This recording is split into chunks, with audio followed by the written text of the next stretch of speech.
Dude, we have got to figure out a way to get everybody together at some point because I feel like we've all been chatting for so long now, and yet for whatever reason we just haven't been able to make it happen. But like we gotta find the right way to do it, really is what we need.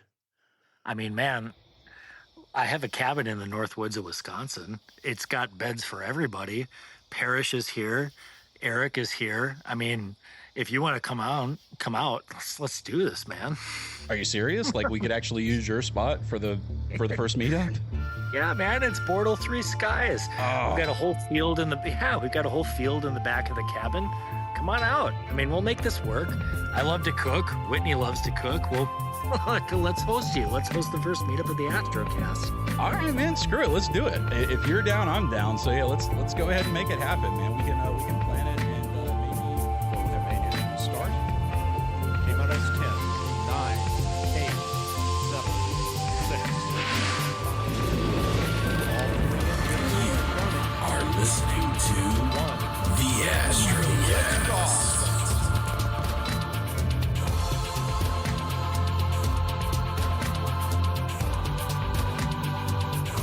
Imagine for a moment this. You got into astronomy and astrophotography back in 2020 when the whole world shut down. You found it to be a very fun hobby, but alas, it was pretty much a solo endeavor. Except for the couple of times you and your buddy from way back when would join up in a church parking lot to set up because it was so dark. From these places, you could faintly see the band of the Milky Way just barely peeking back at you. It's so muted and barely there that if you looked at your phone screen for even 3 seconds and looked back up, it was gone. Fast forward 2 years later, you join a local astronomy club and are growing in every sense of the word with the hobby. You've gone from a 4-inch Newtonian to an 80mm doublet on a beautiful equatorial mount.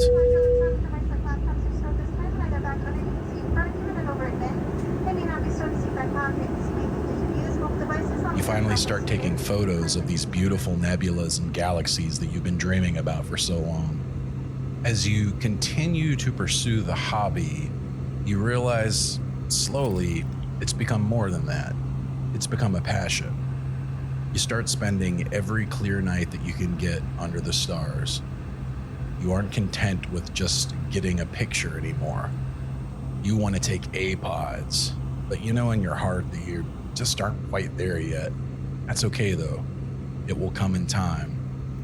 After being a member of the club for a year, it occurs to you one night while mindlessly flipping through your phone that you'd love to have an astronomy podcast that you can listen to at night, maybe fall asleep to, but you just haven't really heard of any great astrophotography podcast yet.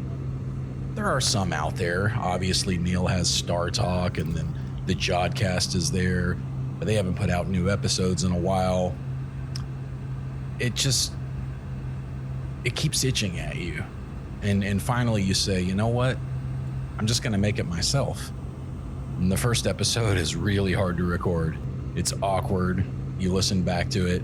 It doesn't even sound like you. You fiddle around with things like spots for commercial breaks and trying to find your voice, and slowly but surely it becomes a thing. You watch as one listener turns into 2, 2 to 5, 5 to 10, and so on. It starts growing. Before you can blink, 25 episodes are recorded. You're comfortable on the microphone now, and you have a genuine following amongst a small but extremely loyal group of fellow astronomers. You decide to start a Patreon to help pay for the hosting. But what's the reward? What will these members get for their hard-earned money? More conversation and a community, of course. You already talk with them every week, but so far the conversation has been one-sided. So you start a Discord for members of the Patreon. After a week, your first member joins, then another, and after a few months, you've got a dozen people chatting regularly in the group. Before long, a dozen turns into dozens. You've created a real community of like-minded individuals, and they are awesome. One of those members finally says it. We should all get together one day. I've got a cabin up in Wisconsin. What do you say? And just like that, first light. The Astrocast first group meetup in Wisconsin of all places. Portal 3 skies, that same Milky Way you saw back in 2020, but brighter than ever. You hop on a plane.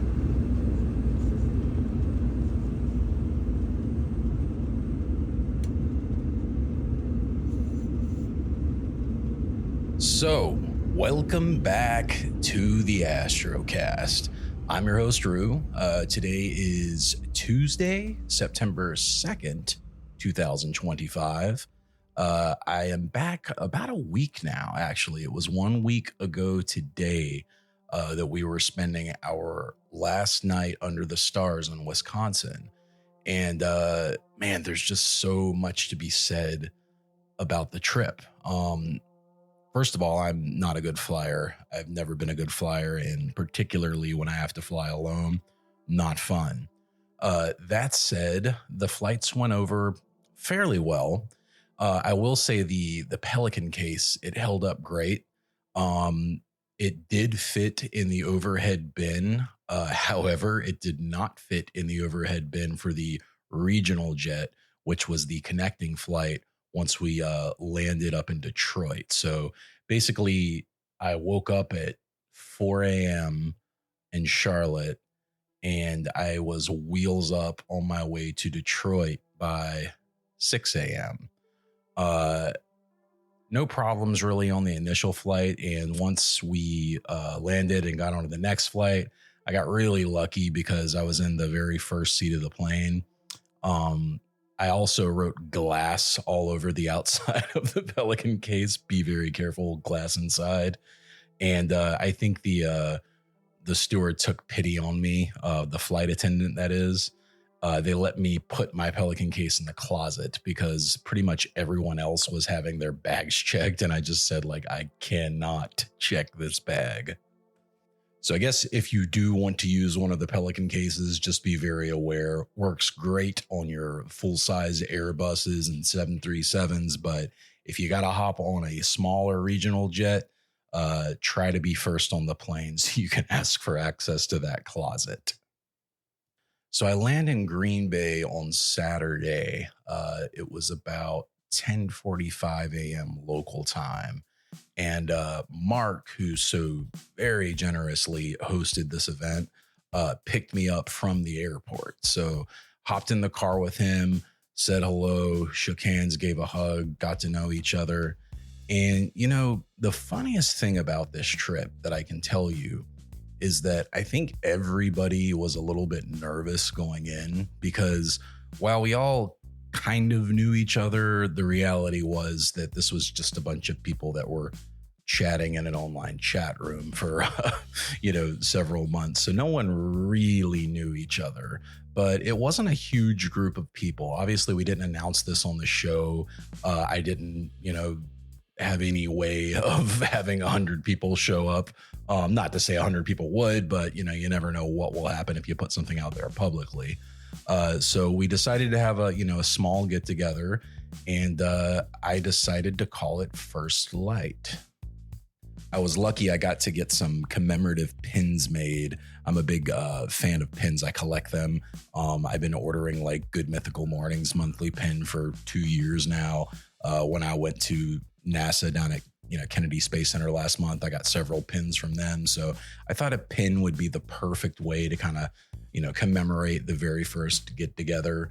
And everybody who got one, make sure you hold on to them because obviously there will be pins for future events, and it would be really cool to know that you guys had one of the first. So like I said, not a huge group of people, but the folks who did show up were very, very cool. And as I said, we were all nervous going in, and I, as well as Parish, who you'll meet shortly, Mark, Eric, everybody, we all kind of figured we would be, a little uneasy around each other, maybe like during the daytime, do our own thing. And then at night we would all be out, kind of convening under the stars together. we all actually got along great from the very first moment that we were together. So not only did I get to do some of the best stargazing that I've ever done in my entire life, without a doubt, I also got to make some really, really great new friends, which is kind of the best thing to come out of this, if I'm being honest with myself.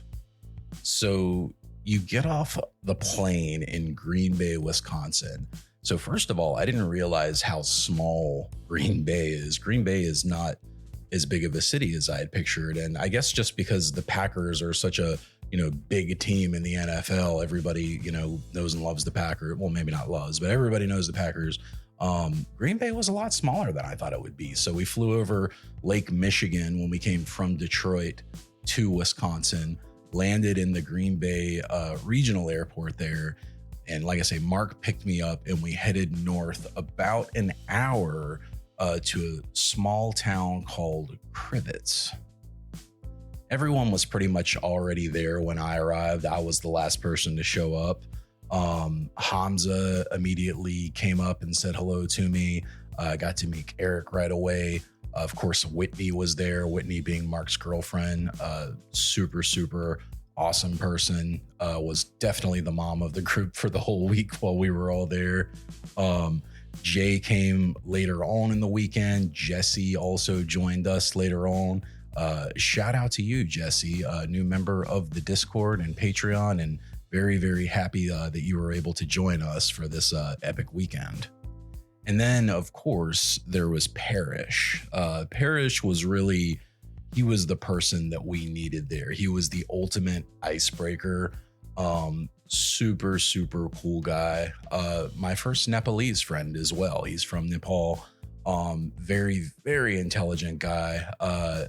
Very much enjoyed getting to know and meet you, Parish, and you really did help kind of bring everybody together and get us all into a comfortable place. So I definitely enjoyed getting to know you, and you'll actually get to know Parish a little bit as well, because throughout the weekend, we decided that we would do a few recordings here and there. So I would think the first recording that we did, we had gotten all of our gear set up. So, if you can picture, God, there must have been at least 10 equatorial mounts at one point, all set up on the porch and then moved out to the field.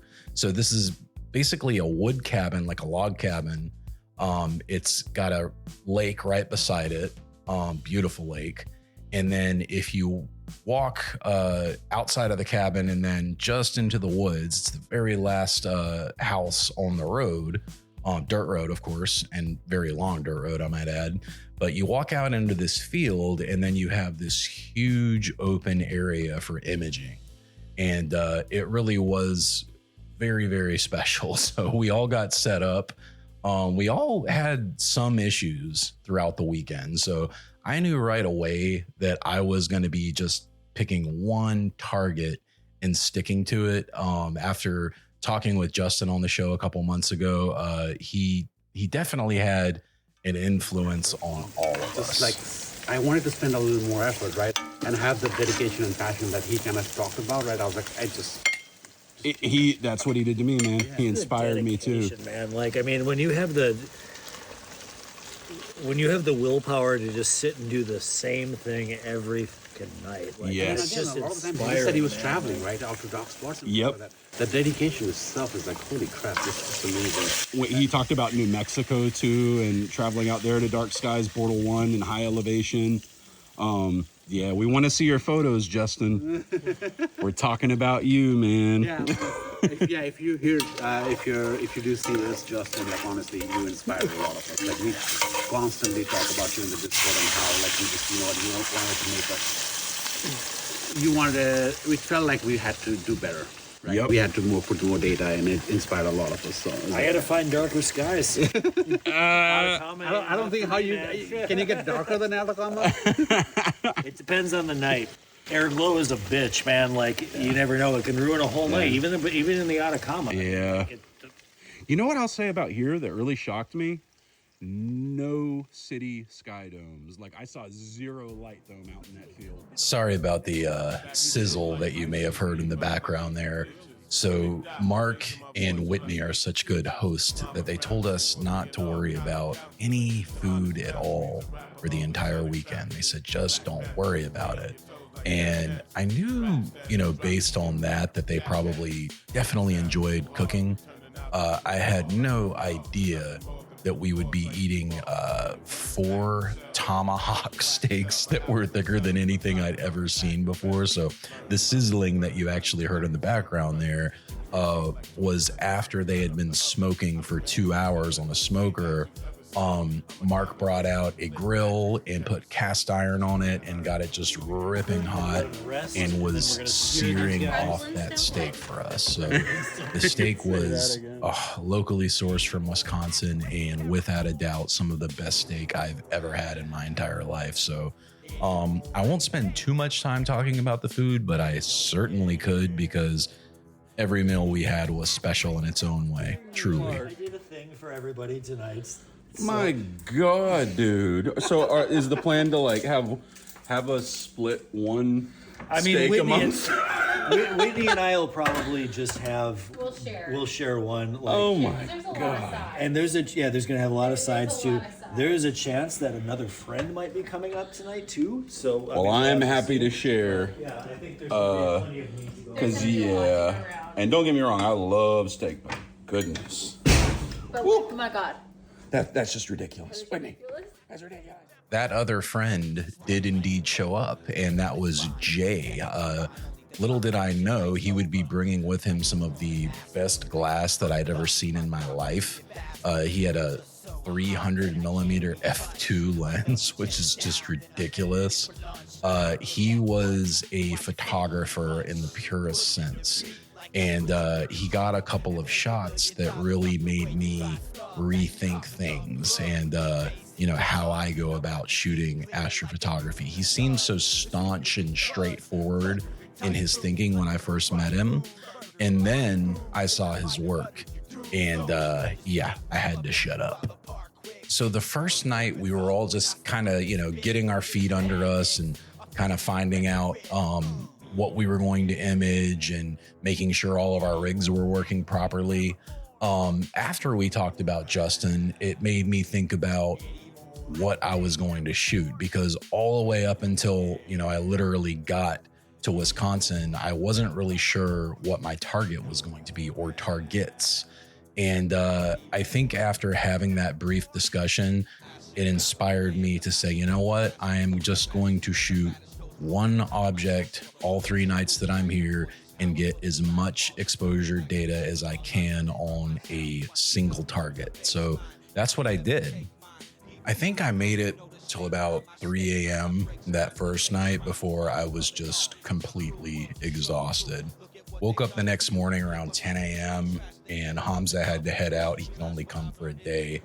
It was so cool getting to meet you, Hamza. Thank you for letting me completely rip your Tesla, as you would put it. I told Hamza that I had never ridden in a Tesla before, and I was like, despite current political leanings, I sure would love to ride in one to see what it's like. And of course, him being as generous as he is, he said, no, drive it. So not only did he let me drive it, he let me bring it to a complete stop in the middle of the road and then put my foot to the floor.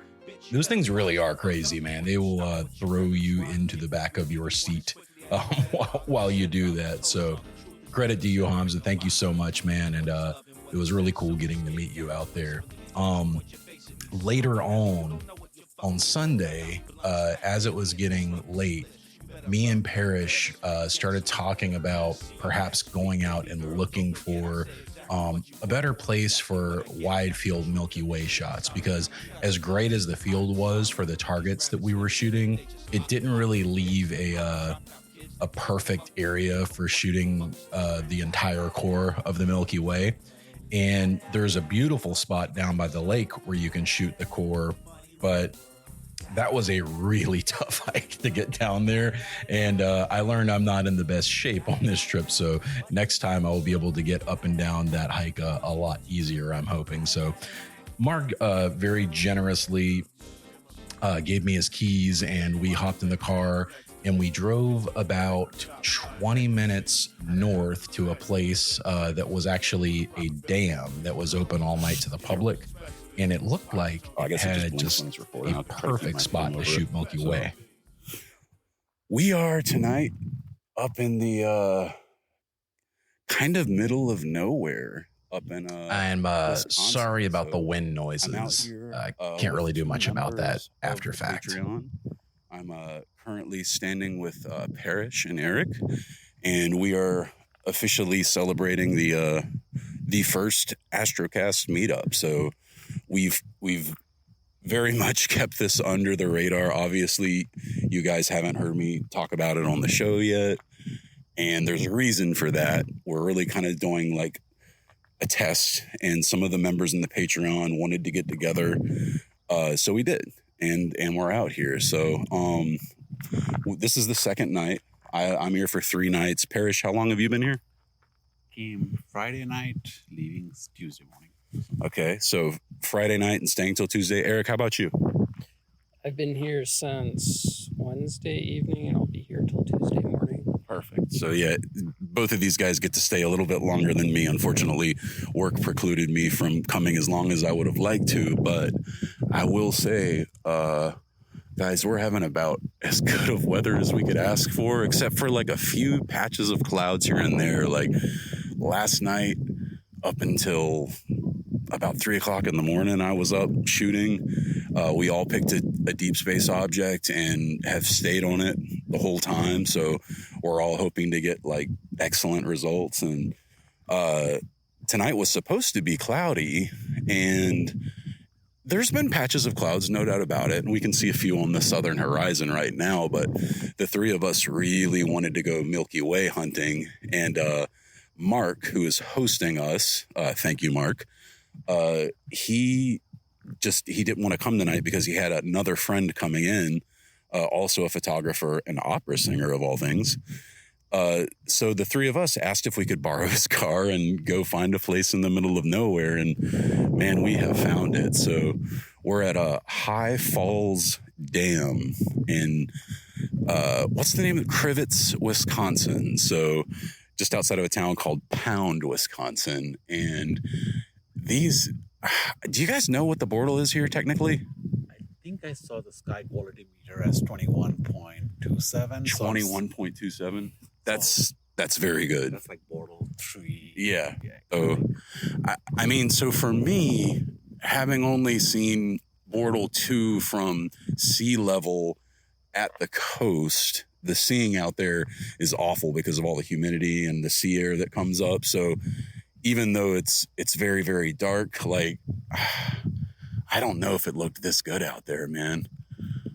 This is incredible. But the only downside is the dam that is directly east of us. It's got like a couple of lights on, man. If they turned those lights off, this would be like the perfect spot for a star party. So, do you guys want to introduce yourselves? Yeah, I'll go first. Here, hold this. You can cover up the green light with your thumb, and then just introduce yourself. Hold it up to your mouth. So my name's Parish. Been doing Astro for a little over 10 years now.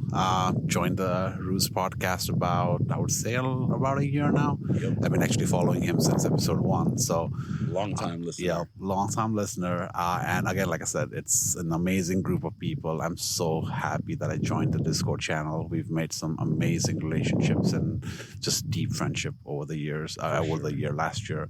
And yeah, I'm happy to be here. Thanks, Drew, for having me. So. I can't thank you enough for being here, Parish and Eric.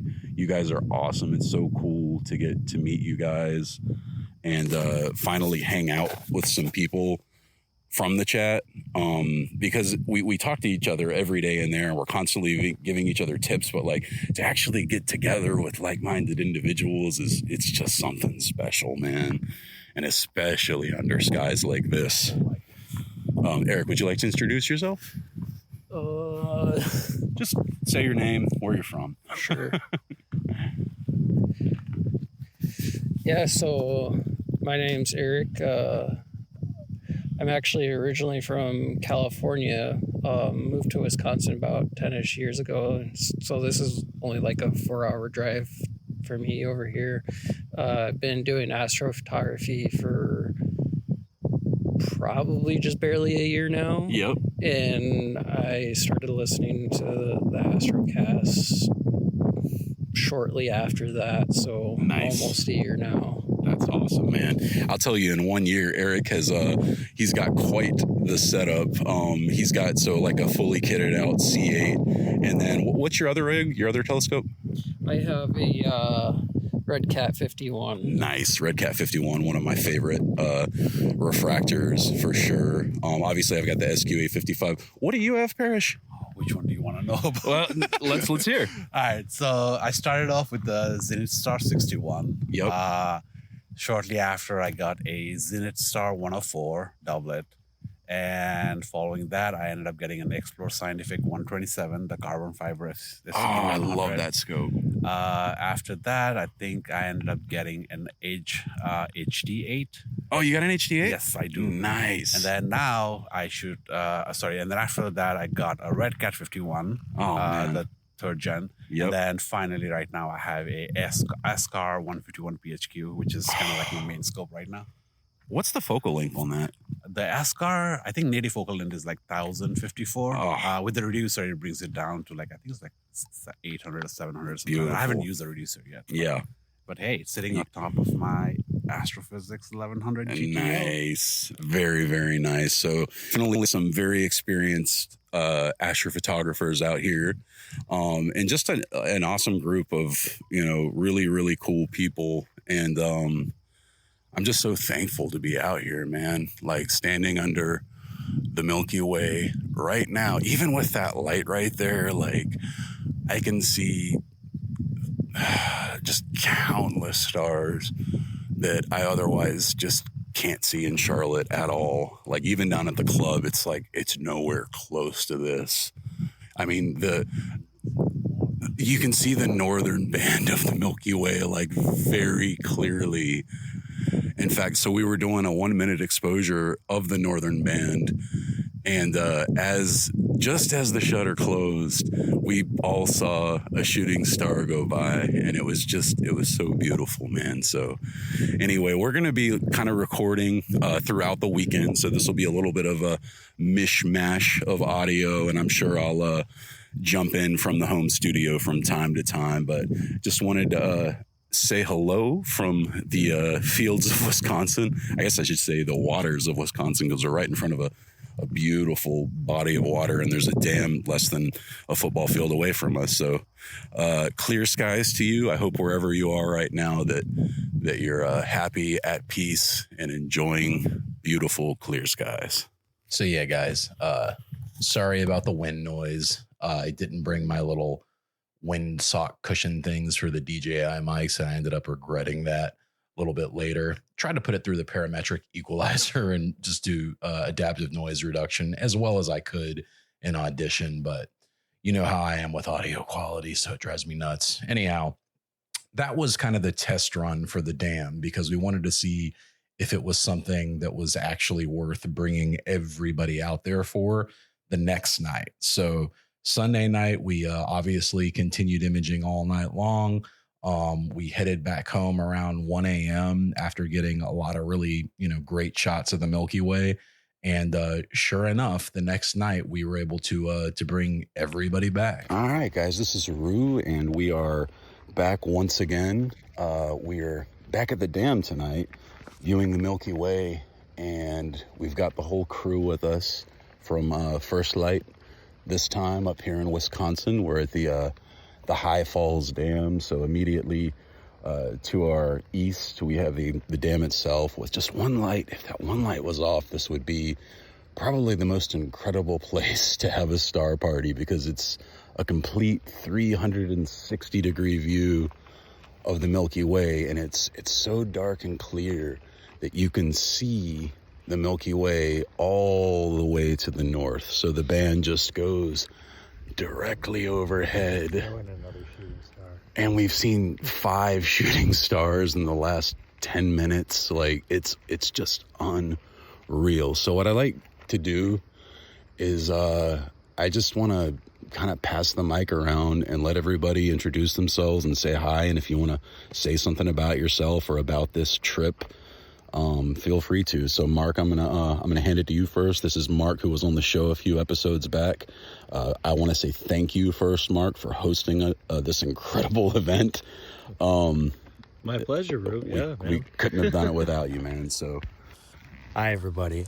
This is Mark back again. Just checking in with some new friends who really feel like lifelong friends at this point. And we've had a really, really wonderful time. And don't really have anything much to say right now because honestly, I'm just appreciating this moment with my girlfriend, Whitney. You want to say hi, Whitney? Hi. And yeah, life is good. I'll leave it at that. it truly is. Parish, say hi. Hi, everyone. First of all, Mark, Whitney, thanks for hosting us. Like, it's just been an amazing couple of nights. So hospitable. It's just been like Whitney's sandwiches. Holy crap! Like, she's been making amazing food, and she's been feeding us. So she's an artist. So thank you so much. It's like Rue said, right? We're at the dam. It's just an amazing view. You got a 360 clear view of the sky. And right now, Rue was gracious enough to lend me his move, shoot, move because my Skyguider Pro just ran into issues. So I'm just shooting a couple of shots of the Milky Way through You're my... bearing the lead, though. What kind of camera do you have? I have a Canon EOS RA that I grabbed as soon as... Not R8. RA. The Astro version of the Canon camera that they released a couple of years back. And I grabbed it as soon as it came out. And yeah, I was actually about to sell it. And Drew and Mark were like, hey, hold on to that. That's a collector's item. And You said it a little more aggressively. he said Sit down, man. Yes. Drew basically said, you know what? If I had that, I would have sold my house before I sold my camera. So, but no, it's been an amazing time here. Like, I'm so sad it's going to end tomorrow. It's going to be depressing going back to work after the last amazing couple of nights we've had. And again, once again, Whitney, Mark, again, you've been so amazing. So thank you so much. And thanks, Drew, for getting all this together. Of course, man. I couldn't have done it without Mark and Whitney. They're really like the true heroes of this adventure. Let's see if we get a loon in the background.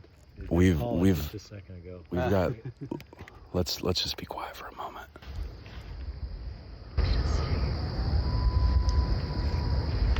Hopefully the cell phone call. I'm gonna crank that in audition because there are literally loons singing over the lake right now. I've said this before and I'll say it again. I'm not a religious person, but when I'm under the Milky Way like this with people that I love and care about so much, I can't help but feel spiritual because it's just so special. Eric, come say hi, my friend. Hi. So Eric is he's come out of his shell a lot on this trip. So early on, Eric was quiet and kind of getting to know us all. And I'm not trying to sound like a jerk when I say it, Eric, but I've had friends like you in the past that are very reserved at first. Mm-hmm. But the more you get to know them, the more you realize, that they have a heart of gold. And that's kind of what I'm starting to see come out of you. So anyway, tell us about how you feel about the trip, man. Yeah, I mean, it's been great. I was, aside from Mark and Whitney, I was the first one to show up, and they probably thought I looked like a dog with my tail between my legs. But I mean, that's just me. I when I'm around new people, I don't even know how to describe it, but they have been very welcoming. Truly. You've been more than welcome here, man. I mean, really, it's just been crazy. Like, if you told me 3 months ago I was going to be standing under the Milky Way with a bunch of people I had never met up until this week, I don't know that I would have believed you. Yes, I I would totally reiterate that. And I guess this is as good a time as any to say it. So First Light is going to be our first run of a get-together for the Patreon members of the Discord. And we hope to do it again. And we certainly will, if everything continues going this way. I couldn't imagine going a year without seeing you guys again and doing this again. This cabin's always open, man. Yeah. That's what it's here for. Such a special place. So we found the honorary home of the Astrocast, the first charter, if you will, up at Mark's place. And this has just been like, man, such an amazing trip. So We have a nice 10-inch dob as well. yeah, we do. So Parish actually gifted Mark and the cabin, for that matter, you could say. Let's say the cabin. He gifted the cabin a beautiful Apertura 10-inch daub, and we had it out the other night, and Mark was just star hopping and just seeing so many doubles after doubles and clusters. And we actually brought it out to the field tonight where we've been imaging from for the first time. And we're hoping when we get back in a little bit to maybe check out Saturn and the Pleiades and see some of the really great targets that you can with a big daub. So We stay up late enough. If we stay up late enough, we might be able to catch Orion rising in the east too. oh man, this is going to be an all-nighter for me. So I haven't had an all-nighter this weekend. I think 3 a.m. is the latest that I've made it thus far. But if there was ever a perfect night for astronomy, this is it. Yeah, it really is. For a variety of reasons. The people you're with, you guys were helping me out when my ASI air was going nuts a second ago. I mean, this is what it's all about, man. So Rick told me something when I interviewed him very early on in the show. It was before I hit the 20th episode, and I sat down with Rick from Dark Dragons, sponsor of the show. Shout out to Dark Dragons. But he told me that when he got into astrophotography, it was such a solo endeavor. And it wasn't until he joined a community that he realized what an amazing group of individuals astronomy can bring together. Yeah, absolutely. And, what a group you've got here. You can say that again, man. So this dam, just to give you guys some context, is about like 20 minutes from Mark's cabin. And I think, what did the sky quality meter read last night, Parish? It's like 21.87 or something. 21.87, which is pretty much better than anything I can get in North Carolina or South Carolina down at the club in Kershaw. Probably a high Bortle 3, low 4. Yeah. And it's making me want to go out west and see Bortle 1 from high elevation, because I have a hard time imagining it getting better than this, but it does, man. Yeah, it can always get better, man. That's kind of the magic of it too, is every night, we were chatting with Kelly about, I think she said that she was going to Big Bend at some point. Yep. And she was like, well, it's not the Atacama. And it's like, it is. Because you know what? The sky conditions can change so much on any given night. Yeah. That, there is no best. It's just an ever-evolving thing. And any night can be special like this. It really can be. So, It's almost like Captain intervened or something, because the weather has gotten like better and better every night. He finally showed up. He's such a jerk. Yeah, man. He finally showed up. So thank you, Captain, wherever you are. We've certainly got clear skies tonight. It's like winter viewing is the best way. And it honestly, like, this feels like winter in North Carolina tonight. It's very chilly. We're easily in the 40s, right? Yes. Okay, so we're at 45 degrees north, just to give you some perspective. So we're pretty high up there, right on just east of Lake Michigan is where we are. And we're in a town called Pound or Crivets. And it's a really, really special place. And I never thought I'd be up here. I can see the Pleiades reflecting off this body of water, and the Milky Way reflecting, and Mark has a lake by the cabin that we walked down to on the first night. It was a nightmare to walk down that. Oh my God, it's so bad. It's a little steep. It's so bad. I had a few cocktails, and Mark's like, "Let's go check," and I was like, "Yeah." And I'm in my flip flops, and oh man, I had no idea what I was getting into. But I will say the view was certainly worth it because amazing view down there. So, guys, we're gonna check back in a little bit when we are back at the home site under where all of our scopes are. But I definitely wanted to make sure that we captured this moment. So, Mark, thanks again, dude. Whit, thank you so much. You guys are amazing. So, thanks so much. It's our pleasure, and we'll catch you back in a bit, man. Sounds good, brother. So that night, I was able to capture the best Milky Way shots that I believe I've gotten so far with a 14 millimeter lens. So I had my R5 on the move, shoot, move, which was my secondary mount that I brought in addition to the AM3. Let me just say that move, shoot, move is awesome. And I think I convinced at least a couple of people to purchase one on that trip, because Parish actually had his Skyguider Pro, which I also own. Longtime listeners of the show probably know. And he was having, similar issues to it that I have had in the past. He had an eye polar before, and that worked great for lining things up. He doesn't have it now.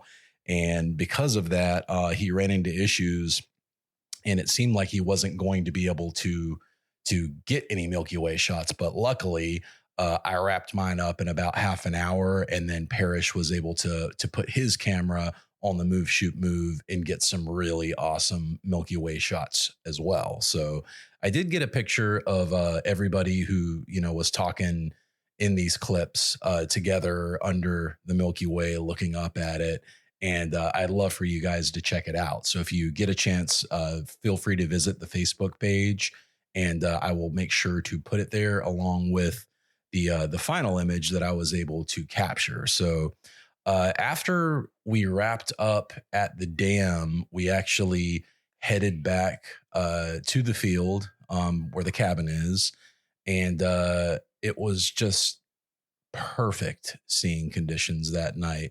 The temperature actually dropped drastically that day. We went from, I think it was 60, 65 degrees in the daytime, all the way down to 33 degrees that night. So thankfully we all had dew heaters. They were all running. So our rigs just kept imaging all night long. And after we saw how great the seeing was, we all just kind of knew that we were going to be up until sunrise for sure.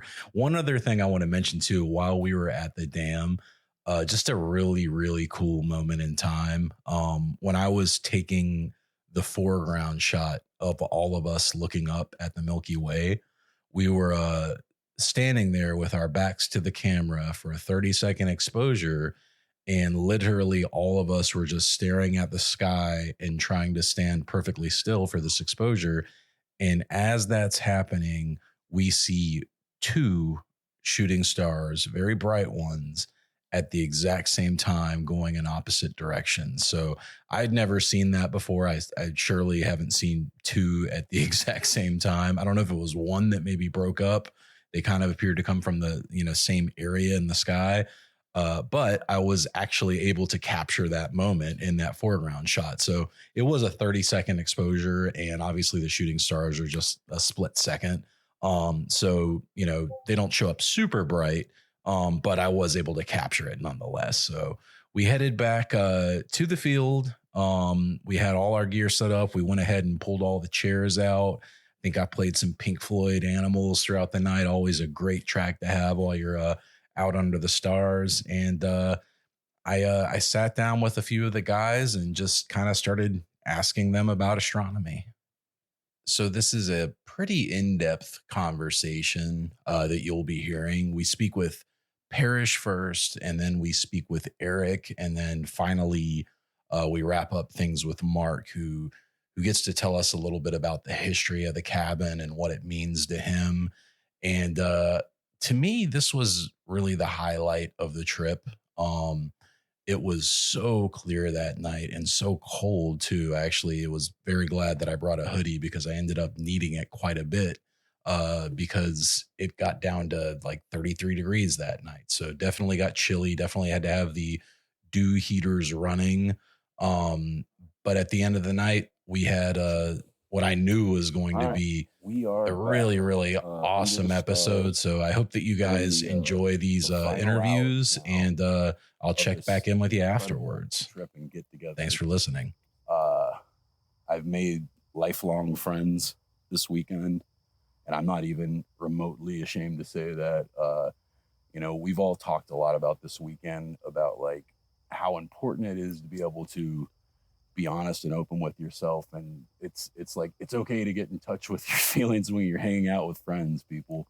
Like, don't let anyone not allow yourself to be vulnerable because you've become so jaded to life. So just a little personal advice from me on this weekend. But I'm sitting here with one of those new friends, Parish, who you may have heard from earlier, or maybe I'll put that at the end. I don't know yet.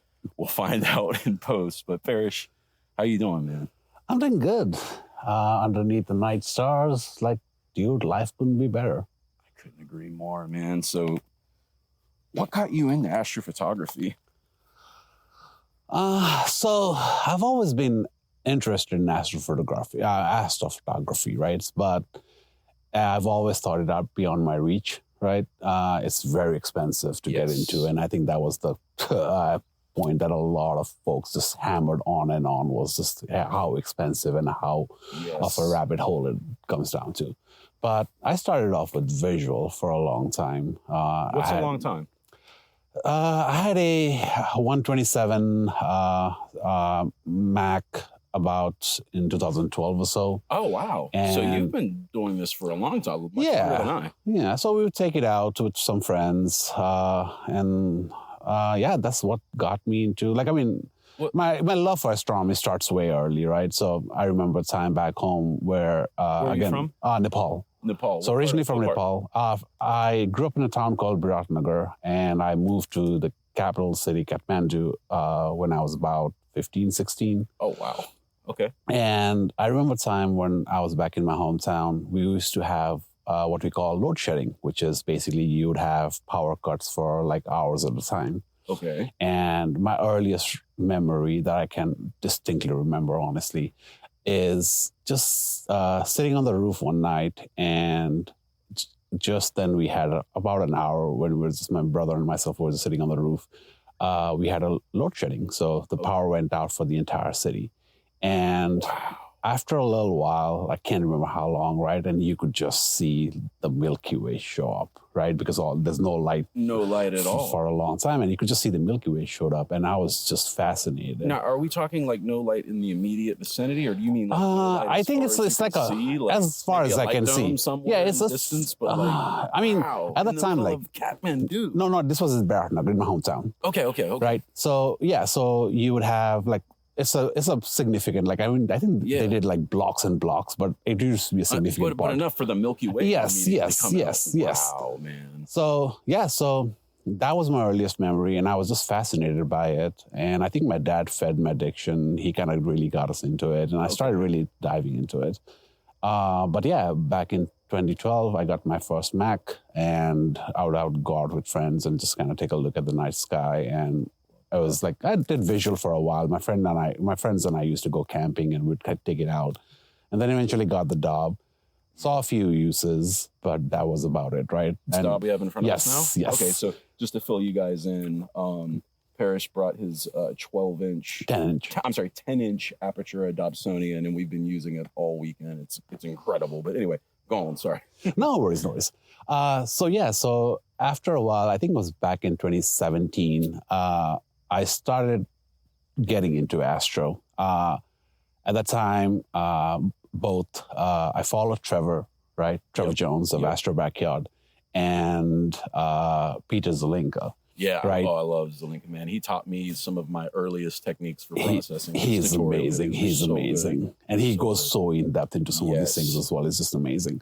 What year was that around? I think it was around 2017, 2018. Okay, yeah, because that's when he started, right? Yeah, around that. They were both very early. Yep. And I started off, like, honestly, following them probably on, like, very early. What kind of camera did you have at first?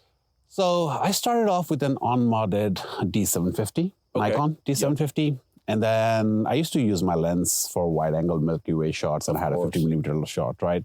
And I started following Trevor, and I think he kind of, and both him and Peter Zelinka, if I'm not mistaken, started off with the Skyguider Pro, right? The Ioptron Skyguider Pro. Wow, me and you both own that now, by the way. So I got into it. So I got the Skyguider Pro, and I was like, oh, I kind of want a little more aperture as well. So I ended up getting a William Optics Zenith Star 61. What year was that? Was that like 2018? 2017, 2018. Okay, 2017, so that was 2018. that's the OG of the new class of refractors, right? Mm-hmm. And then, so basically ended up taking it out, and there's a learning curve to this, right? For and sure. Almost everybody says, hey, your first picture might not turn out the way it did. Might not turn out right? the way you want. But honestly, I don't know if I got lucky, right? I spent a lot of time reading up on how to set everything up and everything else. But my first picture was of the Andromeda Galaxy, and I got about a good 5-6 hours of data, and it came out perfect. Oh man, that is so cool. I think, first shot, for my first shot, awesome. Right? For my first shot, unguided, I think it was 60-second exposures of Andromeda for about 5-6 hours. And what was the focal length, if you remember? I think it's like 360, if I'm not mistaken, okay. So right? On the 71. Yeah, that makes sense. So, it just came out perfect, and I was just like blown away. And pretty soon, I was taking a lot of pictures. I think my next picture was of the Seven Sisters, the Pleiades, for a while. They just rose. Yep. And then, and before I knew it, I basically blew up my entire savings, which I was saving for a house at that time. Yep. But I basically went through my savings, and I just started going all in, and I got a 294 because I wanted I kind of wanted dedicated Astro camera. Yes. So I ended up getting a 294. And then soon after, I think I started, one of the things about Skyguider is, it only tracks in deck. It doesn't track in RA. Yes. Right. So framing becomes a little challenging. Only in RA, not in deck. Oh, sorry. The other way around. So yes, only in RA, not in deck. Right. So, and then framing started to become a little difficult. So wait, up until this point, you had no assistance with framing. Were you starting? Honestly, I was just kind of pointing, and I was like, hey, I'll point to the general vicinity and take a little short exposures and kind of frame it that way, right? Andromeda is bright enough, so honestly, with a 10-second exposure, you can still see the core, right?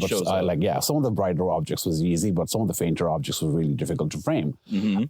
And then, so I saw.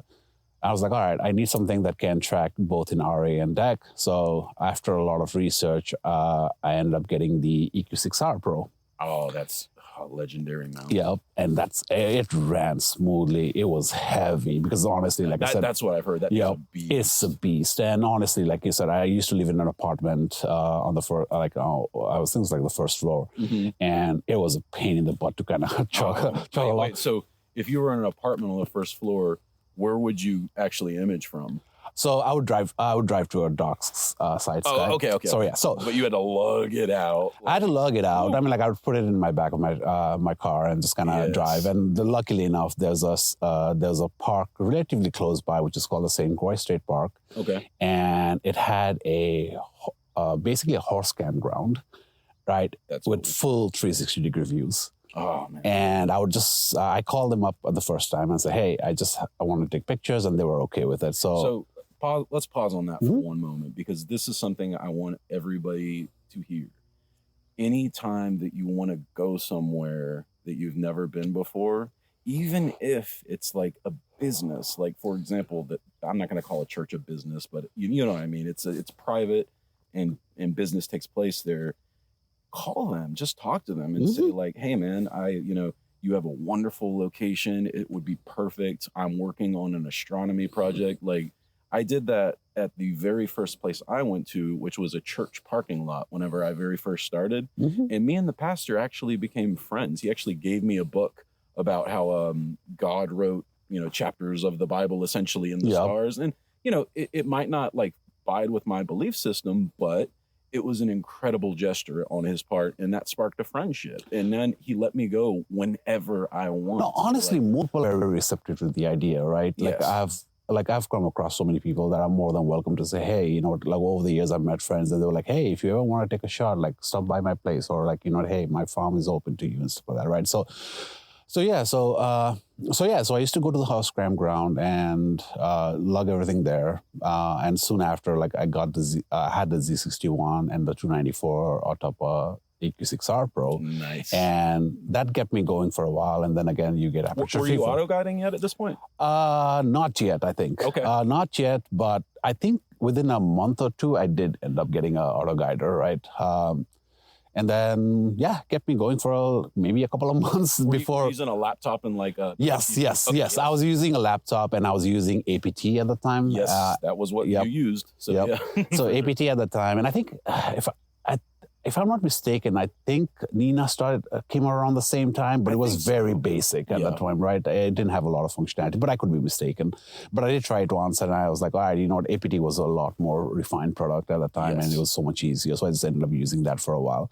And then came the aperture fever. Yeah. And I was like, all right, I need to get something else. And then ended up I love the William optics. They are so, they're phenomenal, right? Like, I mean, like they kind of set the standard early on. And they have not blinked since. Yeah. And I mean, the glass quality is really good. Like, I mean, the finish is really good. And again, this is a doublet, but again, like I said, it's the doublet. The doublet can do phenomenal work. It is work amazing. If you have a really good doublet, honestly, like it's better than a crappy triplet, at least in my opinion, right? So, I ended up getting a Zenith Star Z03. Z103, sorry. The 103. So much larger. What is that? 103, that's close to 4 inches, right? I think so. Yeah. I am not. Don't ask me. Don't let me about that. Yeah. But I think it's about 4 inches. Yeah. And I think it had like a native focal length of about 760 millimeters. Did you have to reduce it? Yes, I used the reducer, the William flat. I think the William optics. 760 with the reducer? No, I think it comes down to like 565 or something. Okay, that sounds about right. And so I used that for a little bit as well. And then again, aperture fever hit again. Again, gotta warn you, if you're getting into this hobby, do control your urges. I'm not that very good at controlling urges. But yeah, so pretty soon I got aperture fever again, and I saw I think an ad somewhere for the Explore Scientific 127. The carbon fiber, the FCD 100. I lusted off this stuff for so long. Yep. So I ended up getting it from, I think, if I'm not mistaken, I got it from I think BH Photo. B&H. B&H, Hopefully right? soon to be an affiliate. So I ended up getting it from there. And I was like, I absolutely loved it. And that thing was just amazing. And then, so that's how basically trod on. And like I said, EQ6R was still heavy to log on. And then when they announced the AM5, right? Yes. I just jumped. Like, I think I don't know if I pre-ordered it, but I got it pretty. I was very early. I was an early adopter for that. And again, like I said, same weight class as almost the same weight class as the EQ6R. Yep. Right, without having to worry about counterweights and light. Harmonic mounts, man, they're such a revelation. Honestly, it made in a sense, like, you know what, the hobby a lot more fun. Yes. I mean, like, I know some people complain about harmonic mounts and so on, right? But honestly, I've had nothing but good luck with it. And it's like, it's so light, right? You can just set it up. It really is, man. Like, that's one thing I've noticed, like, now this is only like my third time taking this rig out with the AM3 on it. And I've got the A55, a 120 Mini, and Parish actually gifted me a new William Optics guide scope. Thank you so much for that, man. I really appreciate it. It came with, I think, free with one of my red cats, so I already had more than enough guide scopes. It's a valuable piece, man, so thank you for that. But what I've noticed, though, is like when we came down here, like, you know, we're probably a football field away from the cabin out here in the field. And both of us just picked up our rigs and carried them over our shoulder. And at no point did I feel like anything was in danger. I walked carefully and I balanced it well on my shoulder so it wasn't tipping over. And I think I put the altitude way down so it's, you know, more even. But like, it's just so light, man, and that changes everything. Like, I mean, I remember having to just take out the car with the EQ6R. I mean, like, you have the tripod, right? That weighs about, I think it was like 30 something pounds. I could be mistaken, but then you have the mount itself, right? It was like about 40 pounds or so. And then the counterweights, you have like, I think it's like 2 11-pound counterweights as well, right? So I mean, all in all, like you're talking like 70 to 90 pounds. Yeah, exactly. I mean, it adds up, right? And then plus, well, then you have to have like a battery. And at that time, I think initially I started off with like a deep cycle marine battery, right? Yep. And those, I mean, like those are heavy. And the good thing was like with a horse campground, you can just park your car and just unload it right there. Yep. But if I wanted to like even walk like 10 feet, 20 feet, like let's say 20, 30 feet away, it's a chore, right? Yeah, so, but with Dale's, like you mentioned, right? Like we just carried it off straight from the cabin, right? And it's light enough that you can just like have the entire rig in there. Yeah, and you have that flexibility for when you do get the aperture fever, you just pop on the counterweight bar. Yep. You know, and put on, what is the stock counterweight with the AM5? How much I think I could be mistaken, but it could be 10 pounds. Yeah, I think. it's very, very light. It's very light, right? Yeah, so it's 10 or 11 pounds, something like that. But I mean, honestly, I've had a what do you call it, my ES 127 on this as well with the counterweight. Dude, it works like a charm. Right. So sweet. And yeah, so got started with that, and then ever since I got into the hobby, I've been dreaming about an astrophysics mount. Yes. And it's, you know what, it's the best you can get for the money. And I know it's a really pricey. And I really struggled with it for a long time. I was really wanted to get, and I think I got into the waiting list a couple of times as well, right? And every time I was like, So they only make enough to where you have to get on a wait list to get one? At that time, yes, I think you had to get on a waiting list because they do production runs like once a year, and then they'll call you if you're up for it, right? So I got on the waiting list, and last year, I think early in the year, my turn came up, but at the time I was back in Nepal because my dad had passed away just recently. So sorry for your loss. No worries.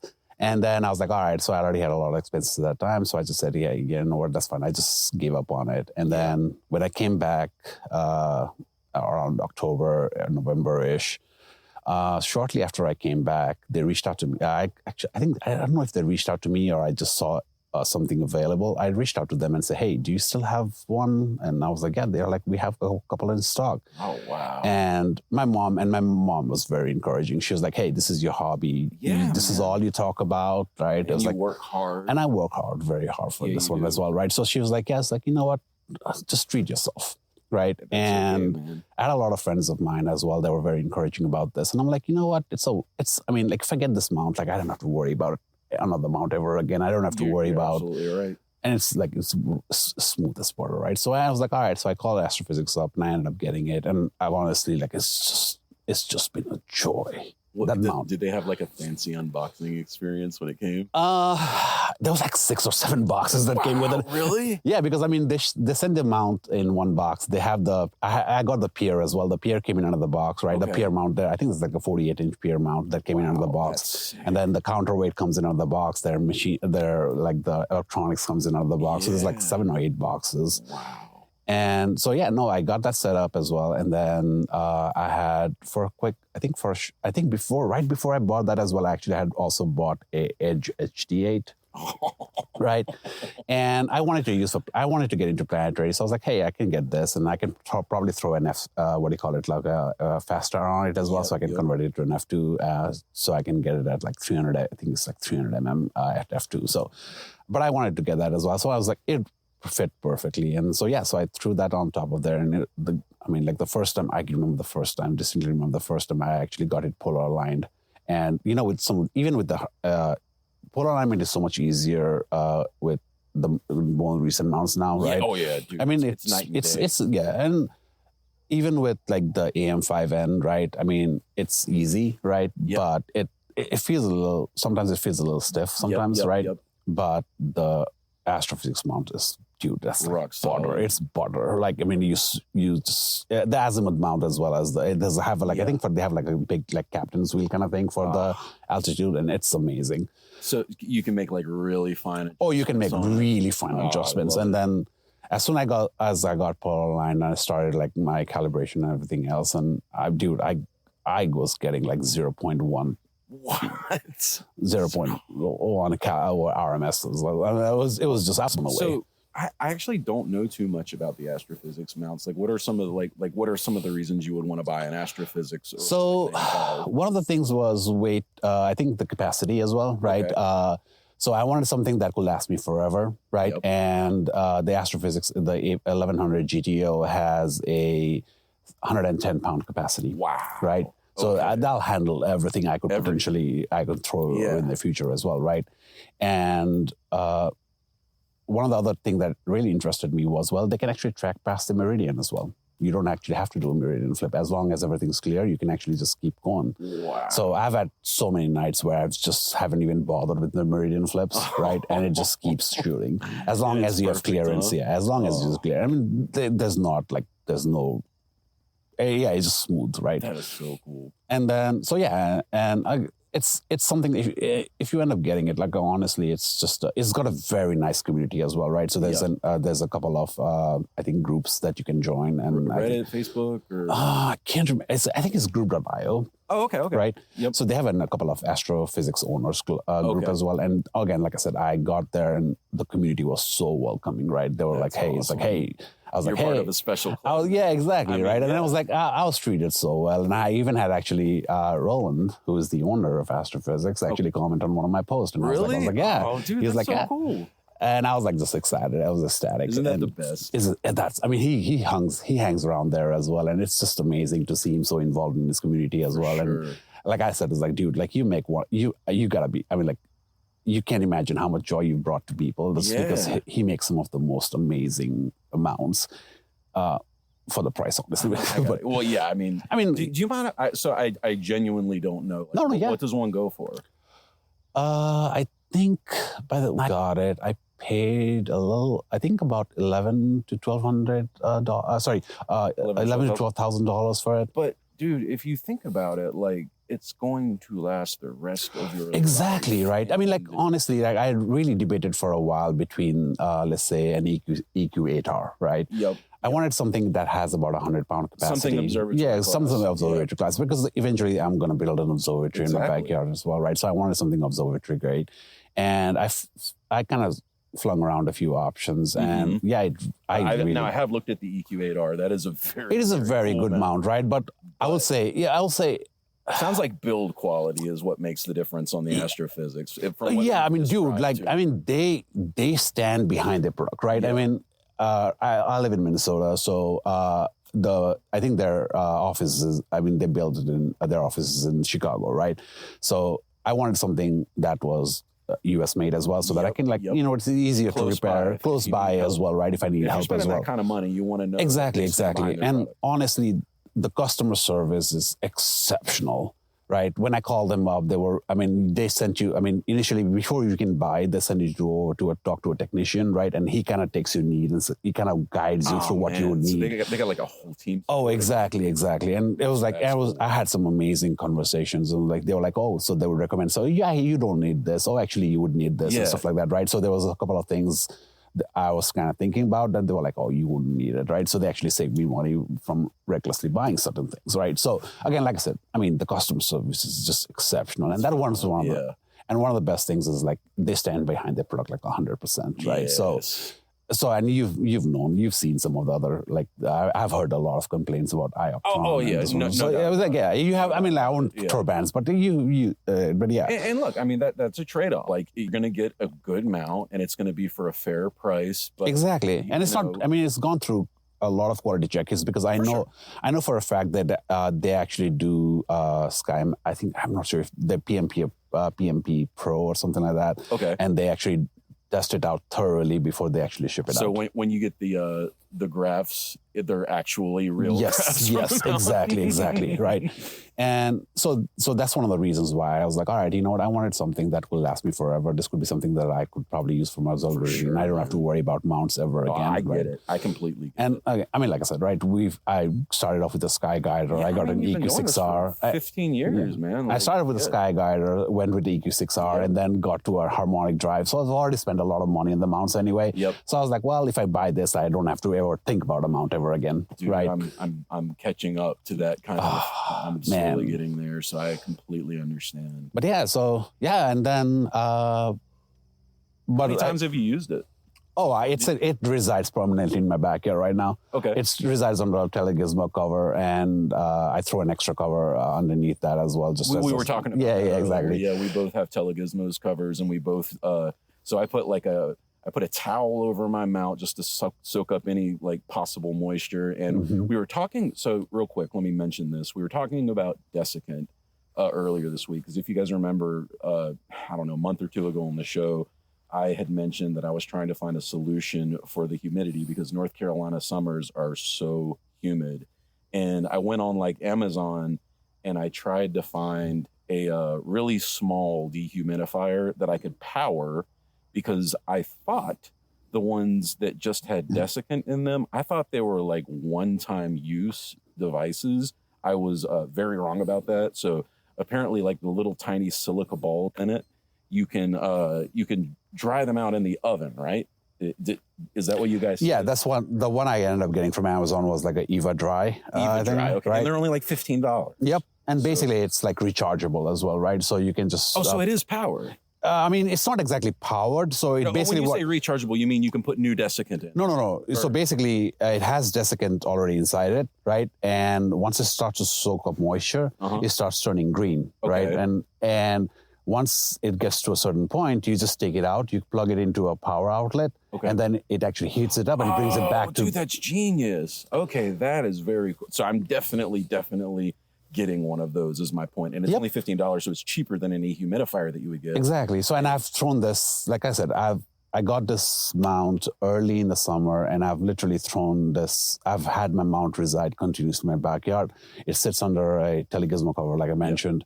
And every time I just take it out, plug it in, and then I'll throw it back out whenever it gets this one. So it's an amazing one, right? And I've never had like a humidity problem or whatsoever. But I mean, far up enough north. Yeah, exactly. And I mean, I live my first winter with this one as well. I probably might get a halogen bulb as well, just to kind of deal with the heat. But moving, yeah, for sure. So have you captured anything on it yet that you really dig, or? I did. So during the Galaxy season, right, I made excellent use of the Edge HD, and I ended up capturing a couple of galaxies, right? Very cool.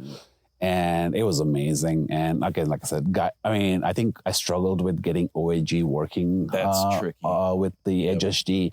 But honestly, like I said, the mount is... It's so good. It's so good that honestly, I didn't even need the OAGs. Wow. But I did slap on a 200 millimeter guide scope on it. And that drove. Yeah, so that's something you can do with the C8s and the Edge HD8s and 11s. I mean, right? I've seen people with large. Yeah, I mean, they normally have like a 50 meters, 50 or 60, right? I mean, you want to minimize flexure as much as possible, right? And true. They don't normally recommend guide scopes at that line. Once you get past once you get past like 1,000 millimeter in focal length, right? You know what people start to say is like it's better to use an OAG. Yeah. Right. But again, like I said, the benefit I had was because the mount is so sturdy, right? And like I said, I've even shot at like 18, 20 miles per hour winds without an issue as well, right? That thing is built like a tank. It doesn't move, man. So crazy. But yeah, so I ended up shooting a lot of galaxies. And then I think, again, like I said, aperture fever. I mean, not aperture fever, but I think I wanted a very good refractor as well. Yeah. And I think I saw the ASCAR come up as well. Yes. And then I ended up getting an ASCAR 151 PHQ. Oh, that's the one that like it's almost as big as a human woman. Like I've seen a photo of a woman curled up beside it. It is pretty huge. It's pretty huge. But yeah, no, I got that.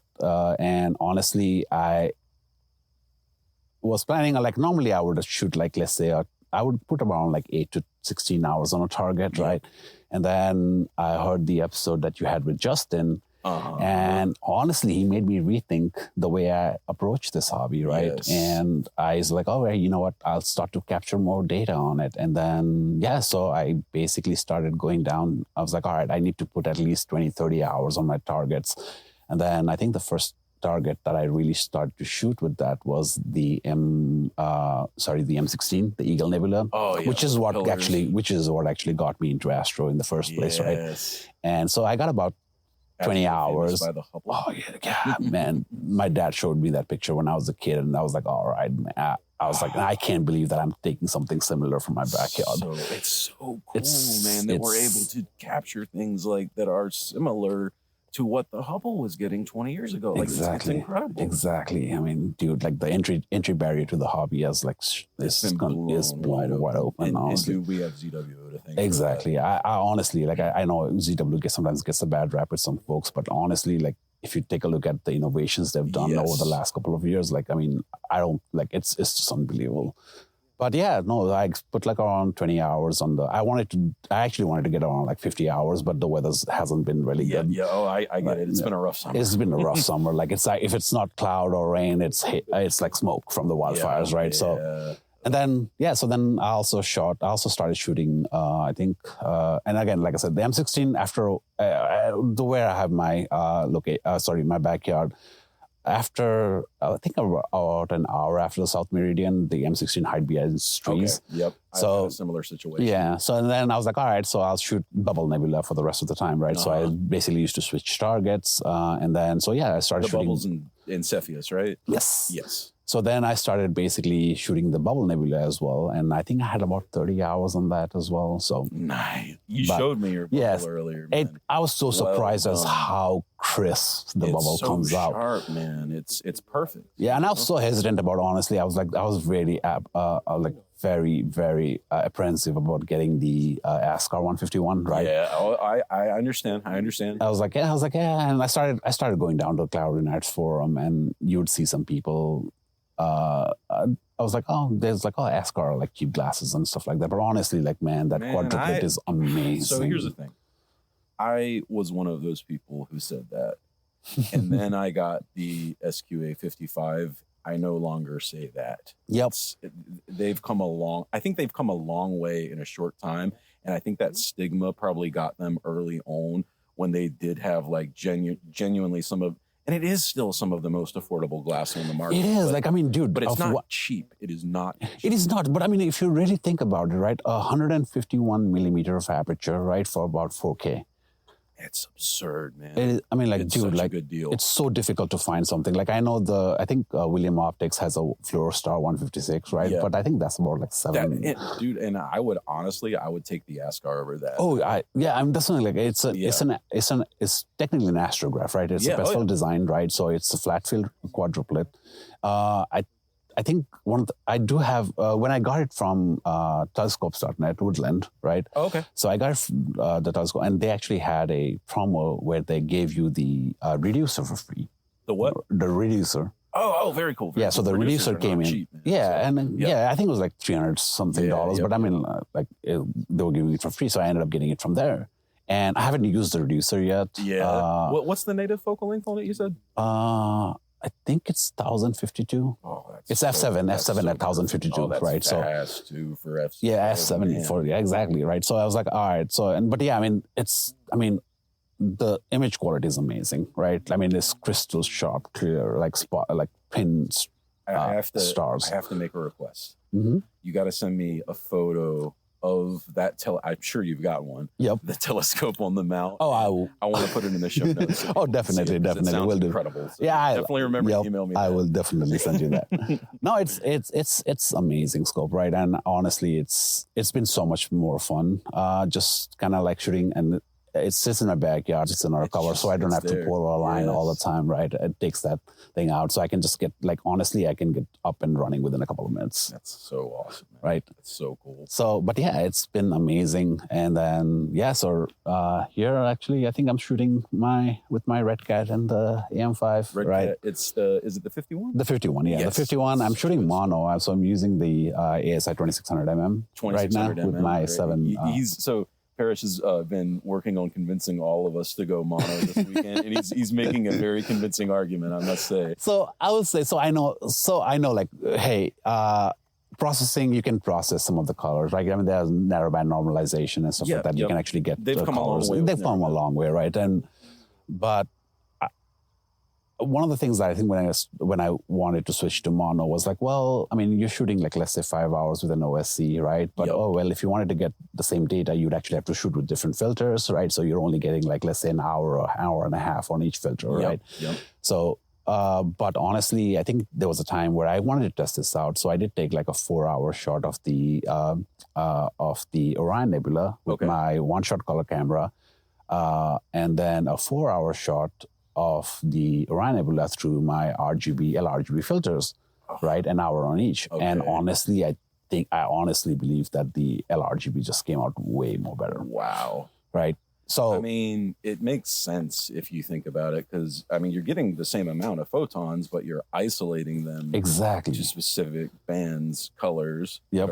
And again, it's a reflection. It's a reflection nebula. So honestly, I think I might be prejudiced in this. But one of the big things about this is like, well, now I live in let's say a Bortle 6, right? 5. I think it's like it used to be a 5. Now it's a 6. And I mean, you have the option of even during full moon nights, right? It's a cool night. So it's like, that's very true, man. Right. Like, so I was like, you can do. I mean, like even if you have an OSC, right? Dual I mean, narrowband, even with dual narrow, I'm sorry, but like maybe if you're like 40 degrees or more away from the moon, you can get away with it with dual narrowband, but it's not going to look as good as mono when the full moon's out. Exactly, and especially with an OSC, right? Yes. And then but with a mono camera, you can theoretically shoot like a hydrogen alpha, right? Yep. And man, like. It's amazing. Just suck up the It just signal. sucks up. It's so like, cool, man. The only thing is like, you can shoot O3. I mean, if you're farther away from the target, like I think normally people recommend about 60 degrees, but I kind of go 90 degrees if I'm shooting O3, right? Yep. But I mean, I tend to avoid O3 during full moons anyway. Yeah, O3 is so faint. Yeah, but honestly, so subtle and delicate, like for HA, I've shot as close to about like 15 degrees or whatever, right? And it's just comes out well. So that's awesome. Well, dude, Parish, thank you so much for coming on the show, man. Thanks for having me. Thanks for having me. Talking with you, man. And likewise. This is such an incredible night, and I can't wait to do it again, man. Yeah, honestly, thank you so much for having us. And again, like I said, I still want to give out a shout out to Mark and Whitney for hosting us here.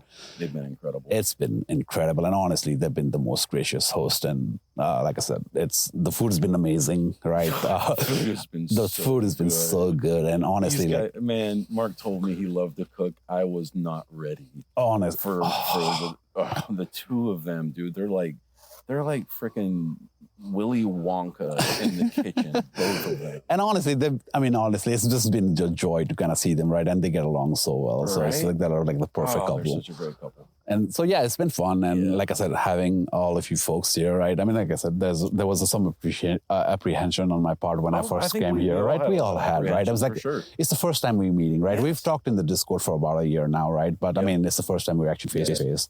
But honestly, like, you know what, as soon as I saw you folks, like, it was like, hey, I've known you for years. That's exactly how I felt too, man. And I think I've probably said it to all of you guys at this point, but like, just the moment I arrived, it felt like I'd already known you for years. That's exactly how it felt to me. So. Honestly, I was surprised like how quick we just kind of got along, right? And we were right into it. We started talking. As soon as we started talking about Astro, we just kind of like, time just flies by when you're having fun. It really does, man. And 3 nights is how long I've been here. I think this will definitely go down the last night as the best night. And the weather's gotten better and better each night. And I can't wait to see you guys again, man. Oh, definitely. Mark has been so gracious to kind of say, hey, like, you know what, you can come up to the cabin every time, and I'll probably take him on his word. So, Mark, no take backseat. Yep. All right, guys. Well, we're going to take a quick break, and we'll be right back. You're listening to the Astrocast. All right, thanks. Thanks, Parish. So, Parish, it goes without saying, but I really enjoyed meeting you. Thank you for sitting down with me on the show and kind of telling me all about your experience in astronomy and astrophotography. I particularly love the story of the blackout happening in Nepal and being able to see the Milky Way. That sounds so incredible. I think it's something we all dream about at one point or another. Like, you know, if nuclear war happens, that'll really suck, but maybe they'll blow up a couple EMPs first, a few hundred feet in the air, and knock all the power out, and then it'll be incredible Bortle 1 skies. With our luck, that would happen right during the full moon. But thanks for sitting down with us, man. Hope to see you again very soon. And we'll get back to our conversations with the new friends, and we'll be speaking with Eric. But I'm standing here with a new friend, Eric. Eric, how are you doing tonight, man? Pretty good. Yeah. So you finally have a blanket on. My man has been in shorts and a t-shirt and flip-flops the entire time. My wife would be, she would be thinking you were me at home because I'm such a polar bear at the house. But you have definitely showed me up, man. I got a hoodie on and I started shivering when I was sitting down, so I had to stand up. It's gotten cold, hasn't it? Mm-hmm. So Eric, tell me a little bit about yourself, man. Where should I start? Well, how did you get into the hobby? In what year? It's actually a year ago this month that I got into the hobby. You're new then. Yeah. Very cool. Just a year ago, and I'm looking at your setups, and I'm in my, God, I guess I'm going into my 6th year next year. You've got quite the rigs, man. Tell me about them. Yeah, so my main imaging rig is Red Cat 51 mounted on a Star Adventure GTI. Such a great little mount. Yeah, for what it is, it really is. I've got mine and I absolutely love it, man. I use it all the time. It's so easy to bring with you too. I've got people that have said they have an AM5 and a GTI and they prefer using the GTI, like dead serious. What are you shooting this weekend? I am shooting the Satyr region. What's the focal length? 250 millimeters. Oh, so wide on Satyr. I like it. What kind of camera? I have the ASI 2600 MC Pro. Dude, you're putting me to shame. Like I'm over here with my 294 and I'm 5 years in and you're like, you're crushing it, man. You're doing such a good job. So like, do you have any goals that you want to learn in the next year of your astrophotography experience?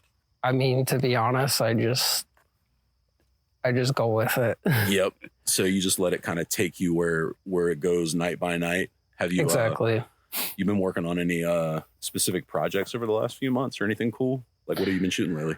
Lately I haven't been shooting a whole lot. Just been fighting weather. Dude, this summer has been so bad, right? Yeah. So you dealing with the wildfire smoke too? Yep. The few clear nights that we've had recently, we just get smoked out. That's so rough. So it happened in North Carolina a little over a year ago, where we had wildfires actually from Canada blow all the way on to Carolina. And I just remember going outside and it was a clear night. In fact, we took a dark sky trip. Me and my sister did. We went up to the Virginia mountains where I had talked about on the show. I went to see the Aurora Borealis in May 10th of 2024. And the smoke was so bad. Like it almost looked like my backyard, Bortle 7. Like it was crazy, man. Yeah. I mean, I actually grew up in California and I remember days when the smoke was so thick from wildfires. I don't remember where they would have specifically have been, but like, I'm not suggesting you do this, but it was so thick you could look directly at the sun. Wow. That's crazy. I've seen like videos of the California wildfires, and that's like legitimately some of the scariest stuff I think you could see on Earth. Like, did you ever have any of them like get close to you? No. That's good. When did you, so where do you live right now? I live in Wisconsin now. What part? Just about an hour north of Eau Claire. Hour north of Eau Claire. So from here, I'm trying to think. So Green Bay is kind of my point of reference in Wisconsin now. And we are currently about an hour north of Green Bay with Lake Michigan due east of us. So where would you be from here? So from here, I would be about 4 hours west and a little bit north. Big, dude. 4 hours west. Then again, in North Carolina, if you want to drive to the Outer Banks, which is a place I love to go, it's about a 6-hour drive. So it gets pretty long out there as well. So what, do you have any goals for the remainder of the night here while we're wrapping up these last couple hours before sunrise? I might do a little bit of star hopping with my C8. He's got the C8 out, man. We were checking out Saturn earlier, and it was so freaking cool, man. Love it. Yeah, I'm thinking I might see if there's any star clusters that are out right now. That's a great. I mean, the Pleiades is literally rising right above that tree right now. I'm looking directly at the Pleiades, and man, the Hyades is crazy looking here. It's starting to come up. This is going to be an epic sunrise. It's so dark out here. I love it. Well, anything else that you want to say, man, before we take a break? Not that I can think of. All right, cool. Well, thank you for coming on the show, Eric, man. It's been a pleasure getting to know you. Another great friend to have and know. And I can't wait to see you next time, man. Yeah, for sure. Cool. We'll be right back. Thanks, guys. Eric was such a unique guy because whenever we all first got there and got together, he was very quiet and reserved. And I've had friends in fact, one of my best friends growing up was very, very similar. And there's a little bit of a shell that you kind of got to crack, to get to that person. But once, he started to open up, he definitely fit in with the gang. He's just another one of us, just like, how all of us felt on the trip. So it was really, really cool getting to meet you, Eric. I look forward to seeing you again. Thanks for, sitting down and chatting with us. And then I guess to close out the morning, as it were, I suppose it was about 3:30 in the morning by this time. Me and Mark got together to chat one more time to close out First Light 2025. Oh, man, this is gonna be such a good episode, dude. I've never gotten to do an episode like this. I mean, I've done on site, but not like this. You know what I mean? Mm-hmm. All right, who's left? Just you? It's just me now. Will you give me a few minutes of your time, sir? I know you're probably ready to pass out because I know it's getting late. Absolutely. Let's take our time. Let's have some fun here. Welcome back to the Astrocast on site in Wisconsin. I am standing here with our lovely host of these astronomical events. Well, co-host. Let's thank Whitney at all opportunities. Gentlemen, let's all thank Whitney. Whitney has been like the mom of this trip, and she has been so phenomenal, man. What a cool girlfriend you have. Yeah, I'm a lucky man in many ways. I look, I'm going to say this, and I don't know if she'll hear it or not, but I'm telling you now, Mark, if you're still lucky enough to be with her in 6 months, you better buy her a ring, dude. I'm just saying. So anyway, man, tell me about this cabin that we're at, man. Can you tell me about it? Yeah, absolutely. When I was on your show last, I brought up a poem, a story about how this was the place that my dad built. This has been in our family for about 30 years. And it was the place that a long time ago made me fall in love with astronomy, and later in life rekindled that. And here I am with a bunch of brand new friends, some old ones, some new ones. And it's been wonderful, man, having old friends meet new friends too. We had my dear friend Hamza was up here. The guy drove across, he drove here from Maryland in his Tesla. We let everybody rip. Everybody. You let me get in his. I told him, I'm like, I've never even rode in a Tesla. And he's like, oh, dude, drive mine. Just drive mine, man. Take it 100 miles an hour, man. I don't care. Literally, dude. Like, oh my God. Yeah. So freaking cool. Hamza is awesome, man. He's a very cool guy. I have great friends. I have great old friends, and I have great new friends. And that's really been one of the best parts of this trip. It's been the best part, man. Like, to be honest, like, the stars are awesome and they're incredible. And this is probably the best I've ever seen them, if I'm being honest with myself. That makes me so happy, man. I would trade it all just to spend the time with you guys because it's been so great. But what's really epic is we get to have both. Yeah. So more about the cabin, though. Well, it's in Crivets, Wisconsin for any Crivets locals. As we have a Crivets local. Shout out to Jesse, who joined us one night, the way, too. Yeah. So this is about an hour northwest-ish of Green Bay. And my parents are from Marinette County, which is this area. They were from further north, and my mom was from even further north before that. But does Wisconsin butt up against Canada? No. It does. Okay. So does Michigan overtake it in the north, or? Yeah, you get into the UP if you had enough. The Upper Peninsula for non-Midwesterners. You get into the UP around Shoot, I'm spacing on this Nah, now. it's fine. Yeah. It's 3 o'clock in the morning. Yeah. But, you would have to end up the boundary water areas, which is the far north of Michigan, is where you would start to run into that, or Minnesota. So not Wisconsin. Yeah.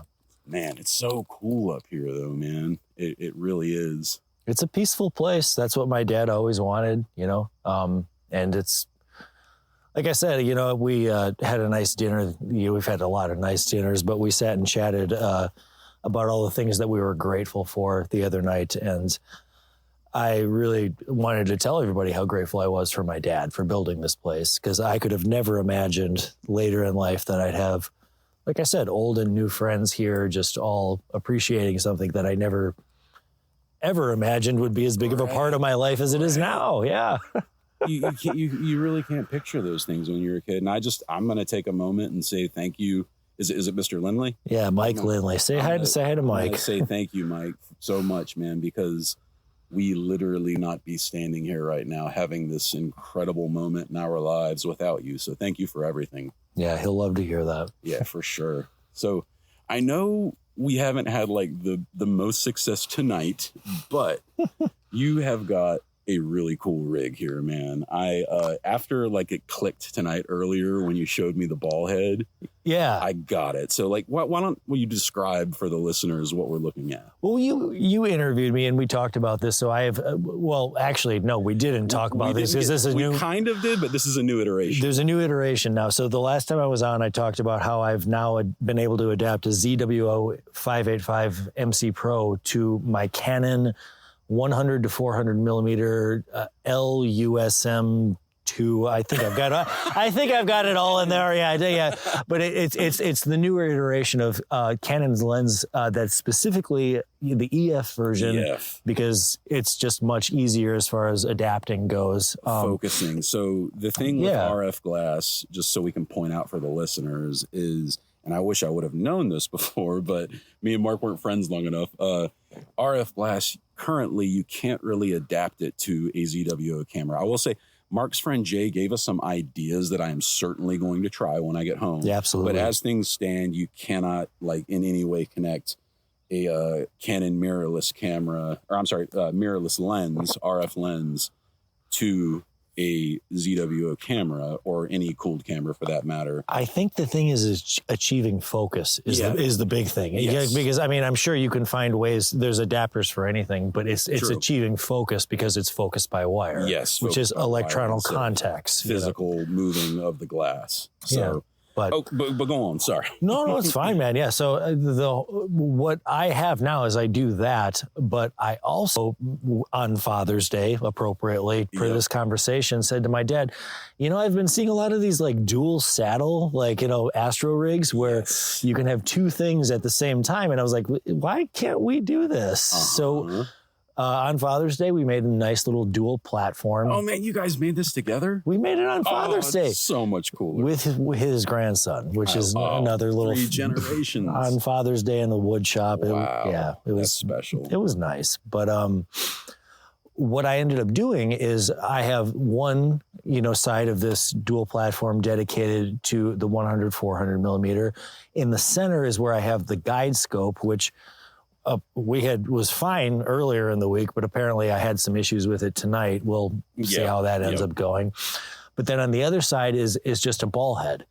And I mean, not just ball head. Okay. Well, I was going to say, initially my idea was I'll just do a ball head and I can just do wide field on one side, do wide field Milky Way. A 16 millimeter lens. Yeah. But then I was kind of like, you're going to get a ball head? Get a ball head, So I have a Gizzo, and they're an Italian company.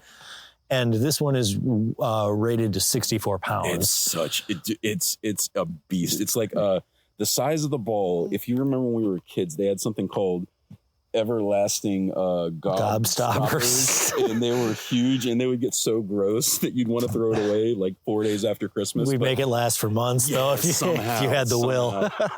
It's massive, and dude, you can really put some weight on it because of that. I did, I can, and it's part of the fun thing about this is normally I would just do my R6 with either my Canon RF 2870 f2. That's a great lens. Yeah, it's a beautiful lens. I recently just got a new Zeiss Milvus 15 millimeter f2.8 lens, and I got a little bit of wide field done on this trip with that too. But the fun thing is that my friend Zheng Hai, who I don't think he's out here still. Yeah, I think he's in the house. Yeah, but Zheng, shout out to Zheng Hai. Yeah. He's been an awesome addition to the crew as well. Yeah, absolutely. He showed up and we said, you know, I know you're a photography enthusiast. Bring your stuff. And he has this beautiful 200 millimeter. It's EF 200 millimeter L 1 point. Yes, this is the 1.8. 200 millimeter f 1.8. Yeah, so I was itching at him. I was like, "Hey, man, you mind if I throw this on my rig tonight?" So we'll see how. I mean, we were out doing our thing. We went to a little area. Well, you'll talk about it. We went to the High Falls area. And Yep. So I didn't get to spend quite as much time with this guy tonight, but. To me, actually, I don't really care because it's the fun thing. It's so fun. Like messing with it and figuring it out. And you'll get this to where it'll be perfect every night. Well, absolutely. And I agree. And I was going to say even further, the fun thing is knowing, yeah, I can throw whatever I want on this now. If you've got a ball head that takes 64 pounds, like you can throw pretty much whatever you want, man. It's not going to small child. Yeah, exactly. Yeah. So, I mean, it's been fun for me to play around with this new iteration of what I'm doing, but it still fits the same bill because obviously I've got Hamza's lens on here now, but I can fit all this outside of the tripod stand in a carry-on case in a backpack. And your carry-on case is even smaller than my Pelican, which, by the way, let me let you guys know, the Pelican case, it did an excellent job at the airport. I rolled it the whole way. I had to carry like 2 luggages to my plane. I needed a big suitcase to bring the tripods. I originally just wanted to bring a backpack in my Pelican, but I ended up having to bring a suitcase because of the tripods.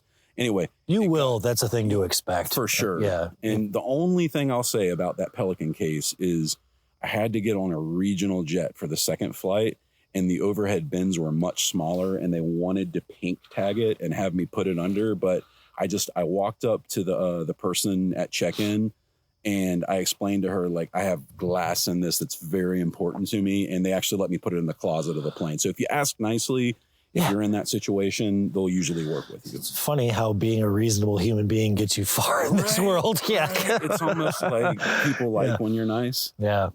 But you know what, to your point, I mean, you interviewed me a while back about the Atacama and about traveling astrophotography. I mean, you're just solidifying a lot of what I said is just be reasonable, and they're not going to make you throw your glass in the bottom of the compartment. Absolutely. I mean, like, why would they, right? Yeah. So for sure. So do you mind, and I know I asked you about this before, but if you don't mind for just a minute, could you go over the various focal lengths that you're able to hit with this setup? Even if you just give me a broad this to that, but because, and just kind of like explain how it works. Absolutely. Yeah. I'm going to eliminate the lens on here right now because this is one that I'm borrowing. But so with different cameras, you obviously have different fields of view. Yes. Full frame is kind of the de facto 36 by 24. Am I good? Yeah, that's what I thought. Yeah. 36 by 24 millimeter sensor. Thank you. Yeah.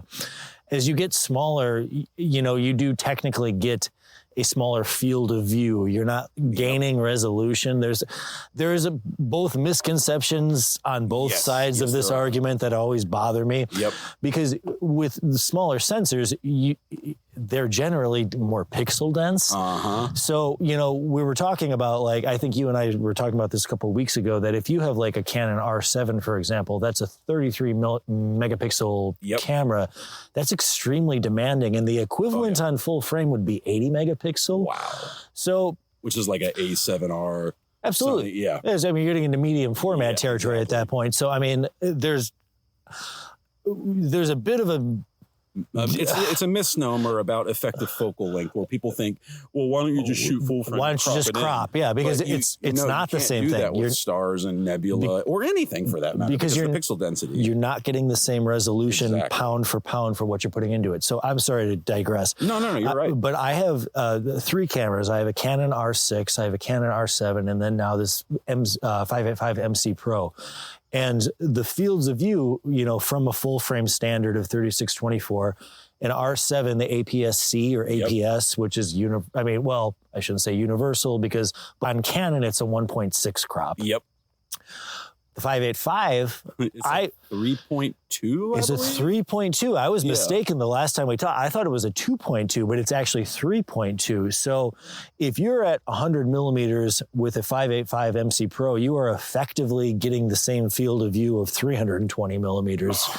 But at a much higher pixel density, so you're not losing near as much resolution, this sort of thing. For sure. So because of the three lenses I have, the 15 millimeter Zeiss, the 2870 f2, and then the 100 to 400, I can go from 15 millimeters on true full frame basically to, if I threw the 585 MC Pro on the 100 to 400 millimeters, took it to 400 millimeters, then threw a teleconverter on it too.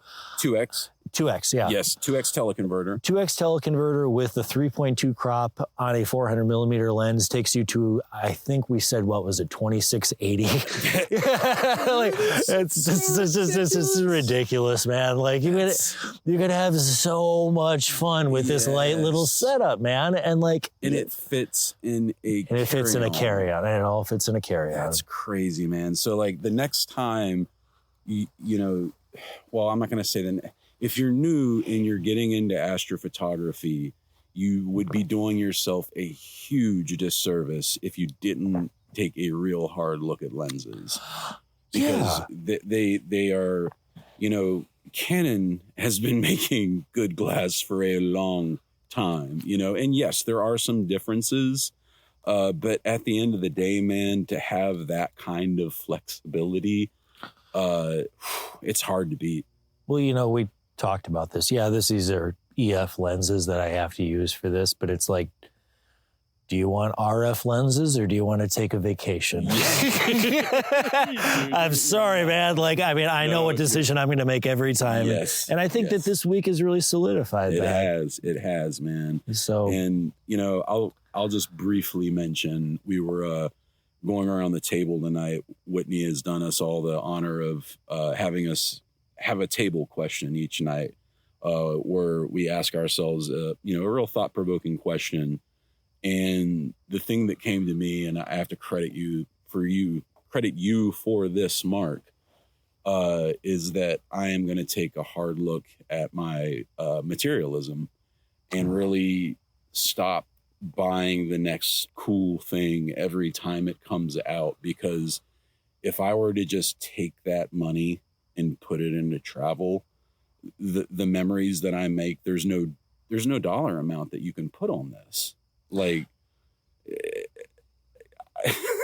if you told me I could relive this next week for $5,000, I would be all in, but you don't have to do that, so thank you for that, man. Oh man, that's very, very considerate. And look, we all love our toys. Yep. We wouldn't be here. If anybody you've spoken to tonight wouldn't be here if we didn't love our toys. But there really are things that are a lot more important, like being able to share space and share a beautiful meal with the people that you really love. That's everything. And it's been an absolute pleasure getting to know you as a friend and having all of you here. Really, it's everything I want, and I really know that it's everything my dad always wanted to. So, and my God, we like to be good hosts, but the generosity and the graciousness has been repaid tenfold.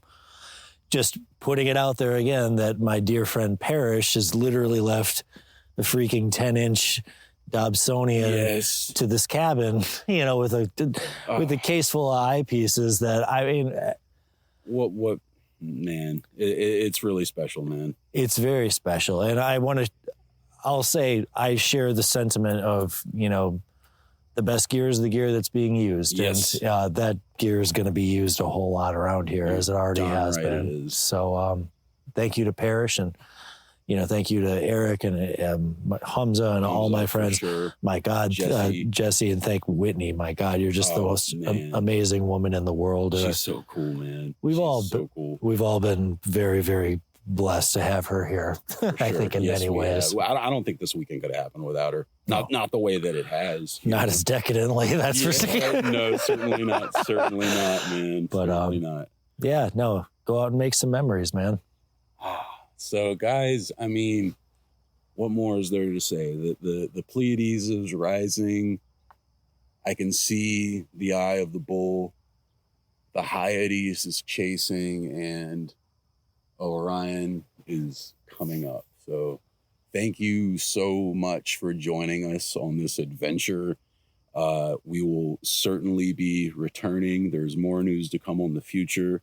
If you would like to take part in something like this in the future, look at the Patreon, man. Go to patreon.com/the Astrocast. And we don't know yet what the future holds, but undoubtedly there will be more get-togethers. So we're trying to get Astrocast version 2 in Europe going, man. Yeah, I mean, want to do a Eurocast for sure. There's people in there like First Light. Shout out to Dr. Schweizer, man. Tim is freaking building his own harmonic mount. You got Ben. Tim's making the AC5. He's making a mount in your honor, man. So cool. I don't know if you're supposed to say that yet or not, but it's been it's too bad now. It's out. It's out there, man. But man, you got an Astrocast mount being made for your podcast.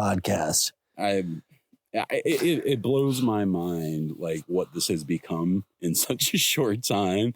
The fact that, like, dude, without the show, I wouldn't be doing this right now. I wouldn't have met you, like, and me and you are like good friends now. All of us are good friends now. And like, I don't know, man, it re-solidifies every day that continuing to do the show is the right thing. Cause there's been times where, like, my wife will tell you, one time I was really struggling and I was like, man, I don't know if I should. It was, honestly, it was a really rough patch where it was like 3 months of like just nothing but clouds. And like my neighbors at the time were just leaving their lights on every night. And it was so frustrating because I was like working so hard and I couldn't get out. I'm just like, and then she says, but what about the community that you've built? And it kind of stopped me dead in my tracks when she said that. And, well, here I stand.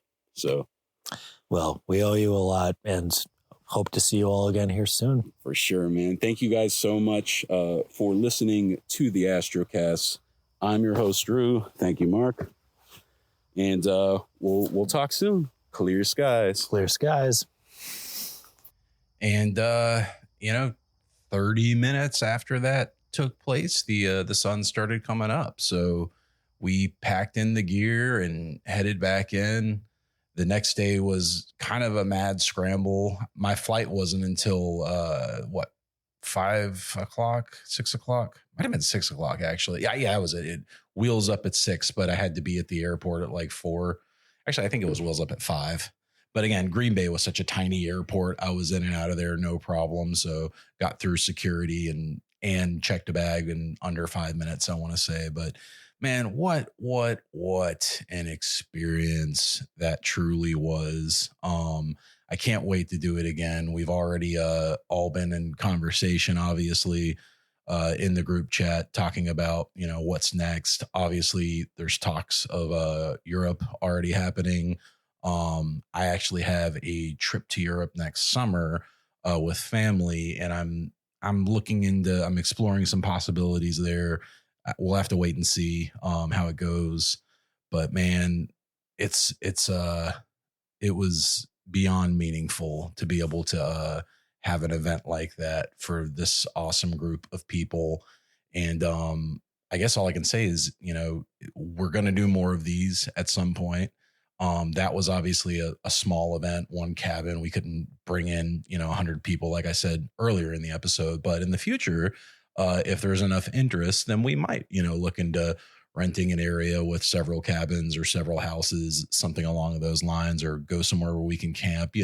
There's a million different ways you can make it work. All you need to do is have people show up and you can have a great time. So I just want to take a moment to once again thank Mark and Whitney for hosting. I want to say hi to everybody who stopped by on the trip again.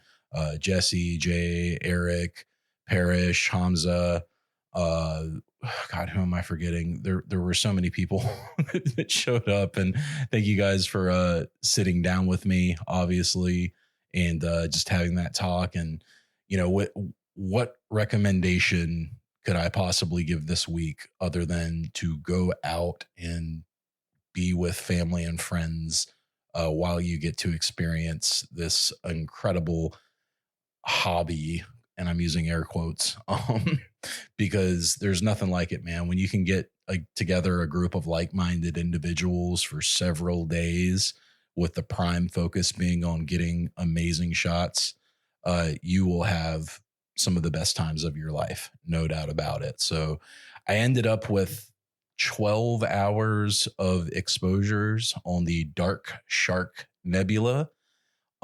It wasn't perfectly framed.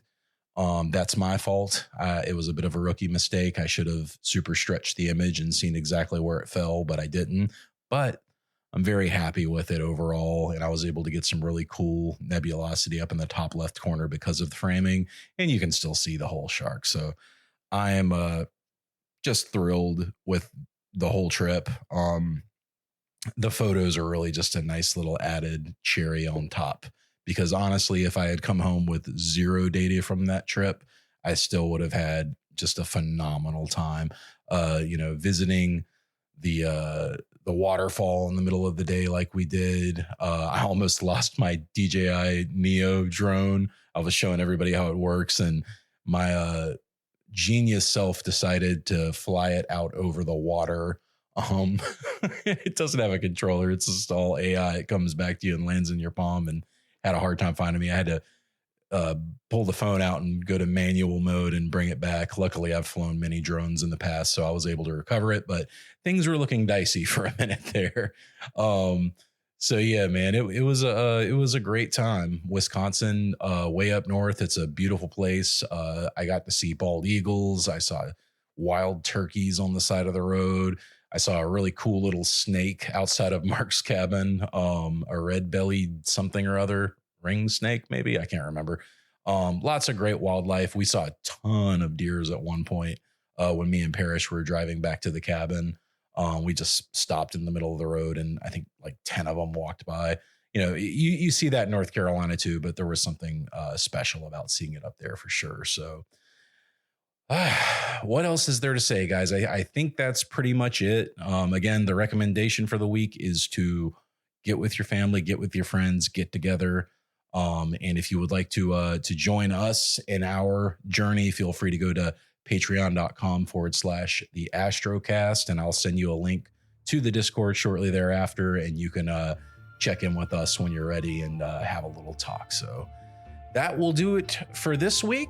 Thank you guys so much for joining. I realize this is a pretty long episode, so I hope you all enjoy it very much. I will be back next week with another new episode. But until then, as always, clear skies.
All 3 engines You burning. are listening to 1. the Astrocast.